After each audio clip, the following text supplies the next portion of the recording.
lelaki itu hanya menarik perlahan. Dia sebenarnya telah menarik lengan lelaki tua itu. Lepas tu aku pun nak lari dari rumah. Melihat perkara ini, lelaki itu tergesa-gesa melangkah ke hadapan untuk menghalangnya. Tetapi saya tidak menyangka bahawa kepala lelaki tua itu akan jatuh dalam sekelip mata. Walaupun semua bahagian badan telah terpisah, tetapi tiada apa yang berlaku kepada lelaki tua itu, kerana dia seorang marih. Ketika melalui bumi dahulu, kapal angkasa secara tidak sengaja rosak. Kebetulan saya dilihat oleh Abang Kiang yang baru keluar kerja, agar tidak ditemui oleh manusia. Makhluk asing itu mengaktifkan butang transformasi, mengecilkan kapal angkasa 1000 kali. Abang Kiang hanya menemui seorang model di tempat kejadian, jadi dia bawa pulang, kembali ke marih untuk mendapatkan semula kapal angkasa. Orang asing itu makan sekeping gula-gula getah, berubah menjadi bentuk manusia. Kemudian saya mengikut Abang Kiang pulang ke rumah, kemudian hidupkan mod incognito. Saya akan pergi dengan memegang kapal angkasa saya sendiri. Selepas saudara Kiang menemui kelainan itu,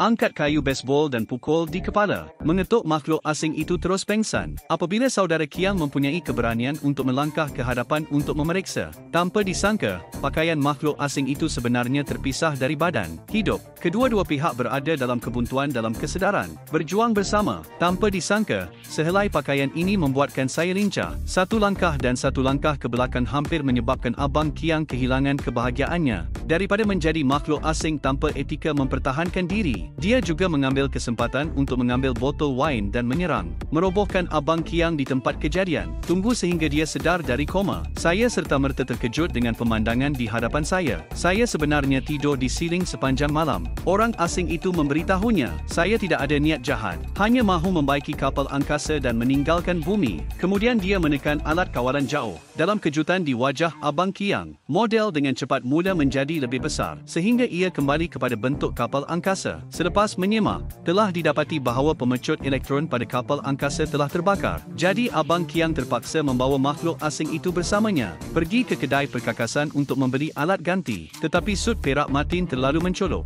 Dia kelihatan seperti budak lelaki paling kacak berjalan di jalanan. Agar tidak menjadi pusat perhatian, Abang Kiang menolaknya ke dalam kedai pakaian, menukar pakaian Martin. Kali ini, kecuali fakta bahawa topi itu patut dipukul, ia akhirnya kelihatan normal. Tanpa disangka, Martin hanya memakai pakaian yang baru dibeli. Saya tidak mahu memakai sut perak lagi. Fikirkan pemiliknya seorang yang tidak berhati perut, meninggalkannya, kena marah dalam bilik persalinan. Pada masa ini, seorang wanita cantik tiba-tiba masuk.